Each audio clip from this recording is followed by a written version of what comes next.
The markets are at an all-time high. You must be wondering what to do now. Is it a right time to invest? என்ன sir இந்த சேனலில் ஃபுல்லாக இங்கிலீஷில் பேசிகிட்டு இருக்கீங்கன்னு பார்க்குறீங்களா? இங்கிலீஷில் பேசுறதுக்குன்னு ஒரு சேனல் இருக்குது, ஷாம் சேகர்ங்கிற பேரில். சப்ஸ்கிரைப் பண்ணுங்கள், அங்கே இங்கிலீஷில் பேசுவோம். வர 1 ஜூலை சனிக்கிழமை அன்னைக்கு 3 பவர் பேக் வெபினார்ஸ் உங்களுக்காகவே காத்துட்டு இருக்கு. காலையில் 10 மணிக்கு fixed income in 2025 navigating the new interest rate cycle. அதை தொடர்ந்து 11 மணிக்கு போர்ட்டிங் ஹெல்த் இன்சூரன்ஸ். அதை தொடர்ந்து 1:30 மணி ஐஎஸ்டிலையும் 12 மணி ஜிஎஸ்டிலையும் NIO war and markets, how to war affect your portfolio. இந்த வெபினாரில் மறக்காமல் ஜாயின் பண்ணிடுங்க. நிறையா இன்சைட்ஸாக தெரிஞ்சுக்கோங்க. இப்போவே ரெஜிஸ்டர் பண்ணுங்கள், டிஸ்கிரிப்ஷனில் லிங்க் இருக்குது. மார்க்கெட் ஹையில் முதலீடு செய்ய ஆரம்பிக்கலாமா? பங்கு முதலீடு செய்கிற எல்லாருக்குமே இருக்கக்கூடிய ஒரு கேள்வி தான் இது. இன்ஃபேக்ட் நாங்கள் எங்கள் பிஎம்எஸ்ஸை 2019 சாலிட்டேருங்கிற ப்ராடக்டோட ஆரம்பிக்கும் போது மார்க்கெட்டோட ஹையில் தான் இருக்குது, லோவாக இல்லை. அந்த நேரத்தில் என்னிடம் கேட்கப்பட்ட கேள்வியும் இதுதான். ஒவ்வொரு புல் மார்க்கெட்லேயும் நான் என்ன பண்ணிகிட்டு இருந்தேன், என்னுடைய போர்ட்ஃபோலியோவில் இருக்கக்கூடிய மிக அதிக மதிப்பில் இருக்கக்கூடிய பங்குகளை எல்லாம் விற்றுட்டு புதுசாக ஒரு போர்ட்ஃபோலியோவை ஸ்டார்ட் பண்ணேன். ஸோ புல் மார்க்கெட்டில் முதலீடு செய்ய ஆரம்பிப்பது என்பது நாம் எல்லோருமே நம்மை அறியாமல் செய்யக்கூடிய ஒரு விஷயம். நீங்கள் ஒரு ஸ்டாக்கை விற்றீங்கன்னா அந்த பணத்தை ஒரு நாள் கூட நீங்கள் சும்மா வைக்கிறது இல்லைல்ல, திருப்பி ஏதோ ஒன்றில் போடுறீங்கல்ல. அதை நீங்கள் செய்யும்போது நீங்கள் புதுசாக ஏதோ ஒன்று செய்ய ஆரம்பிக்கிறீங்க, ஆனால் நீங்கள் அதை அப்படி பார்க்கறதில்ல. ஸோ அனுபவ ரீதியாக பார்க்கும்போது புல் மார்க்கெட்டில் நம்ம முதலீடு செய்ய ஆரம்பிப்பது என்பது நடக்கும் ஒன்று, நடைமுறை. ஒவ்வொரு முதலீட்டாலும் செய்யக்கூடியது தான் இது. இதில் ஒன்றும் புதுசு இல்லை. ஆனால் நம்ம நினச்சிக்கிட்டு இருக்கோம் நம்ம புல் மார்க்கெட்டில் செய்ய ஆரம்பிக்கல, நம்ம எப்போவோ செய்ய ஆரம்பித்தோம் அப்படின்னு. பட் புதுசாக வாங்குறது ஒரு புதிய துவக்கம் தானே. ஸோ நீங்கள் புதுசாக ஒரு பங்கு வாங்கினீங்கன்னா புது முதலீடு தான் நீங்கள் செய்ய ஆரம்பிச்சிருக்கீங்க. 2019 நாங்கள் இதை ஆரம்பிக்கும் போது கூட இதே கேள்வி என்னிடம் கேட்கப்பட்டது. இப்போ நான் ஆரம்பிக்கலாமா சார் அக்கௌண்ட்டை? இந்த கேள்வி 2019 இல்லை, நான் மார்க்கெட்டில் வந்த நாள்லேருந்து நான் இப்போ முதலீடு செய்ய ஆரம்பிக்கலாமான்னு நண்பர்கள் கேட்டிருக்காங்க, சோஷியலாக மீட் பண்ணுறவங்க கேட்டிருக்காங்க. எல்லாருக்குமே இந்த சந்தேகம் மைண்டில் எப்போ ஆரம்பிக்கிறாங்களோ அப்போ வருது. இது சரியான நேரமா அப்படிங்கிறது தான் அந்த கேள்வி. பொதுவாக நம்ம நேரம் பார்த்து நிறைய விஷயம் செய்கிறோம், பட் அந்த நேரம் இல்லை இது. இந்த நேரம் என்னன்னாக்கா, நான் இந்த நேரத்தில் ஆரம்பித்தாக்கா நான் ஜெயிப்பேனா அப்படிங்கிறது. Is it a right time to put money? என்னுடைய அனுபவத்தில் ஒரே ஒரு சிம்பிள் ட்ரூத் தான் இருக்குது. Every time is a right time to put money. எப்போ வேணால் நீங்கள் பணத்தை முதலீடு செய்யலாம், தடையே கிடையாது. ஆனால் you must put it in the right place. நீங்கள் முதலீடு செய்கிற இடத்த நீங்கள் சரியாக தீர்மானம் பண்ண வேண்டிய பொறுப்பு உங்களுக்கு இருக்கிறது. நாம் ரைட் டைமை பற்றி யோசிக்கிற அளவுக்கு ரைட் பிளேஸை பற்றி யோசிக்கிறோமான்னு கேட்டிங்கன்னா 99% இன்வெஸ்டர்ஸ் கவலைப்படுறதில்லை. அதை பற்றி they are more worried about timing than about placement. எங்கே போடுறாங்கன்றதுல அவங்களுக்கு அந்த அளவுக்கு கவலை இல்லை. ஏன் இந்த கவலை இல்லை அப்படின்னு நான் பல தடவை யோசிச்சிருக்கேன். இந்த கவலை இல்லாத காரணம், அவங்க போட நினைக்கிற இடத்துல ஏற்கனவே நல்ல நிறுவன மதிப்பு அல்லது NAV growth அல்லது பாஸ்ட் ரிட்டர்ன்ஸ் அவங்களுக்கு தெரியுது. இந்த பாஸ்ட் ரிட்டர்னை வச்சுக்கிட்டு வருங்காலத்தில் நல்லா இருக்கும்னு அவங்க ஓவர் கான்ஃபிடென்ட்டாக இருக்காங்க. அதனால் அவங்க எங்கே போடுறோங்கிறத பற்றி கவலைப்படாமல் எப்போ போடுறோங்கிறத பற்றி மட்டும் கவலைப்படுறாங்க. என்னுடைய அணுகுமுறை இதற்கு நேர் எதிர்மறையானது. டைரக்ட்லி ஆப்போசிட் அப்ரோச் தான் நான் ஃபாலோ பண்ணுறது. என்னை பொறுத்த வரைக்கும் எந்த நேரத்தில் வேணால் முதலீடு செய்ய ஆரம்பிக்கலாம்.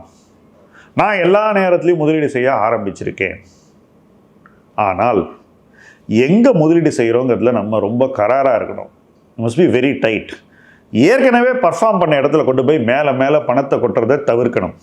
அதே போல் பர்ஃபார்ம் பண்ணும் அப்படின்னு எதிர்பார்த்து சில இடங்களில் நமக்கு டிசப்பாயின்மெண்ட் வந்திருக்கும்.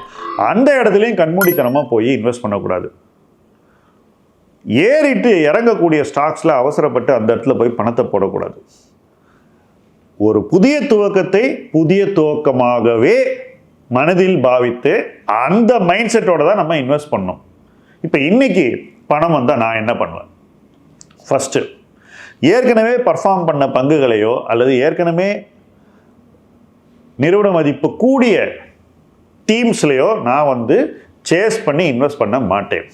ரெண்டாவது, பணத்தை இந்த மார்க்கெட் கான்டெக்ஸ்டில் நிதானமாக தான் நான் இன்வெஸ்ட் பண்ணுவேன். ஸோ அந்த பணம் கொஞ்ச நாளைக்கு டெட் ஃபண்ட்லேயோ ஆர்பிட்ராஜ்லேயோ கோல்ட்லேயோ சில்வர்லேயோ ஏதோ ஒரு சேஃப் ஹேவனில் எங்கே வந்து பாதுகாப்பு இருக்கோ அந்த இடத்துல இந்த பணத்தை இன்வெஸ்ட் பண்ணிவிட்டு அங்கேருந்து ஸ்லோவாக எனக்கு எங்கே கம்ஃபர்ட் இருக்கோ ஈக்விட்டியில் அந்த இடத்துல இன்வெஸ்ட் பண்ணிக்கிட்டே போவேன். இது ஒரு ஸ்லோ சைக்கிளிங் ரேஸ் மாதிரி.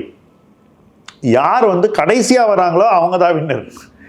ஸோ இந்த ஸ்லோ சைக்கிளிங் ரேஸை நான் ஆடக்கூடிய விதம் ரொம்ப பொறுமையாகவும் நிதானமாகவும் இருக்கும். அது மட்டும் இல்லை, சரி முதல்ல கொஞ்சம் பணத்தை போட்டோம், மாதம் பணம் கூடுதே, அதை என்ன பண்ணுறது சார், பணம் குவிஞ்சிக்கிட்டே இருக்கே அப்படின்ற ஒரு கேள்வியும் உங்கள் மைண்டில் வரலாம். அந்த பணத்தை இந்த குவியலோட ஆட் பண்ணிக்கிட்டே இருப்பேன். நான் இன்வெஸ்ட் பண்ண தயங்க மாட்டேன், சேஃப் பிளேஸில் தயங்காமல் இன்வெஸ்ட் பண்ணுவேன். இதுதான் ஃபஸ்ட்டு பிரின்சிபல். செகண்ட் பிரின்சிபல், ஈக்விட்டிக்கு இன்வெஸ்ட் பண்ணுற பணத்தை எந்த ஈக்விட்டி அசெட்ஸ் வந்து எனக்கு நிறுவன மதிப்பிலையும் வளர்ச்சி ப்ராஸ்பெக்ட்ஸ்லையும் கரெக்டாக பாசிட்டிவாக தோணுதோ அங்கே மட்டும்தான் இன்வெஸ்ட் பண்ணுவேன். கண்ட இடத்துல போய் இன்வெஸ்ட் பண்ண மாட்டேன். எக்ஸ்பென்சிவ் பார்ட்ஸ் ஆஃப் த மார்க்கெட்டை முழுவதும் தவிர்ப்பேன். எங்கெல்லாம் எனக்கு நிறுவன மதிப்பு மிகைப்படுத்தப்பட்டு தோணுதோ, உதாரணத்துக்கு நெக்ஸ்ட் நிஃப்டியை சொல்லுவேன், மிட் கேப்பை சொல்லுவேன், அந்த இடத்துலலாம் ரொம்ப செலக்டிவாக தான் இன்வெஸ்ட் பண்ணுவேன். கண்மூடித்தனமாக இண்டெக்ஸை வாங்குறது அல்லது அந்த செக்டோரல் ஃபண்ட் அல்லது தீமேட்டிக் ஃபண்டை வாங்குறது இதெல்லாம் பண்ண மாட்டேன். ஸோ பணம் போடுறதுல அவசரமும் காட்டக்கூடாது, ரொம்ப டிலேயும் பண்ணக்கூடாது. உங்கள் பணத்தை நீங்கள் ஃபஸ்ட்டு சேஃப் பிளேஸில் இன்வெஸ்ட் பண்ணணும். அதுதான் இன்னைக்கு இந்த மார்க்கெட் சூழலில் பண்ண வேண்டிய ஃபஸ்ட்டு திங். அங்கேருந்து ஸ்லோவாக ஈக்விட்டியில் எங்கே நம்ம கம்ஃபர்ட் இருக்கோ அந்த இடத்துல இன்வெஸ்ட் பண்ணலாம். நிறைய பேர் இன்றைக்கி லார்ஜ் கேப்பில் இன்வெஸ்ட் பண்ணுறதுக்கே தயங்குறாங்க. இது என்னை பொறுத்த வரைக்கும் கொஞ்சம் ஓவர் ரியாக்ஷன் அப்படின்னு நான் நினைக்கிறேன். ஏன்னா அந்த இடத்துல உங்களுக்கு ஓவர் வேல்யூவேஷனுங்கிறது அதிகமாக இல்லை, நிறுவன மதிப்பு ஓரளவுக்கு அக்செப்டபுளாக இருக்குது. அப்படியே உங்களுக்கு அந்த வேல்யூவேஷன் இன்னும் கொஞ்சம் சீப்பராக கிடைக்கும் அப்படின்னு தோணுச்சுன்னா நீங்கள் ஸ்டாகர் பண்ணி ஒரு 10 வாரத்தில் 20 வாரத்தில் இன்வெஸ்ட் பண்ணிட்டு போயிடலாம். ஆனால் இன்வெஸ்ட் பண்ணாமல் வேடிக்கை பார்ப்பேன், நான் கரெக்டான டைமில் வர வேண்டிய நேரத்தில் கரெக்டாக வருவேன்னு சினிமாவில் சொல்கிற மாதிரி சொன்னீங்கன்னா நீங்கள் வரவே மாட்டீங்க. That's what will happen. So என்னுடைய அணுகுமுறை இப்படி தான் இருந்திருக்கிறது. எனக்கு பணம் கிடைக்கும் போதெல்லாம் நான் அதை சரியான இடத்துல இன்வெஸ்ட் பண்ணணுங்கிற ஒரு நோக்கத்தில் தான் இருப்பேனே தவிர இது சரியான நேரமான்ற அந்த கேள்வியை எனக்கு எழுப்ப வேண்டிய அவசியம் தனிநபராகவும் இருந்ததில்லை, ப்ரொஃபஷனல் இன்வெஸ்டராகவும் இருந்ததில்லை. இதை நான் சொல்லும்போது கூட பல பேருக்கு இதை புரியறதில்லை. ஏன்னா அவங்க என்ன பண்ணுறாங்கன்னாக்கா, பணம் வந்தால் உடனே ஈக்விட்டியில் இன்வெஸ்ட் பண்ணணுன்ற ஒரு அப்சஷனில் இருக்காங்க. அவங்க வாங்கக்கூடிய தேர்வுகளும் பார்த்தீங்கன்னா ஒரு பீக்லேருந்து கீழே வர ஸ்டாக்ஸாக தான் இருக்குது. ஸோ ரீசன்சி பயஸ், சமீப கால நிகழ்வுகள் அவங்களுடைய முடிவுகளையும் சிந்தனையும் ரொம்பவே அஃபெக்ட் பண்ணுதுன்னு நான் நினைக்கிறேன். என்னை பொறுத்த வரைக்கும் இந்த ரீசன்சி பயஸை இருக்கக்கூடாது. சமீப கால நிகழ்வுகள் நம்ம கொஞ்சம் கூட பாதிக்கக்கூடாது. எதிர்காலம் சார்ந்தும் எதிர்காலம் நோக்கியும் தான் நாம் பயணிக்க வேண்டும். நம்ம சிந்தனைகள் அந்த பயணத்தில் நம்மை முன்னேற்ற வேண்டும். அந்த முன்னேற்றத்தை இணைந்து உருவாக்குவோம். முதலீட்டு களம் உங்கள் களம். நன்றி.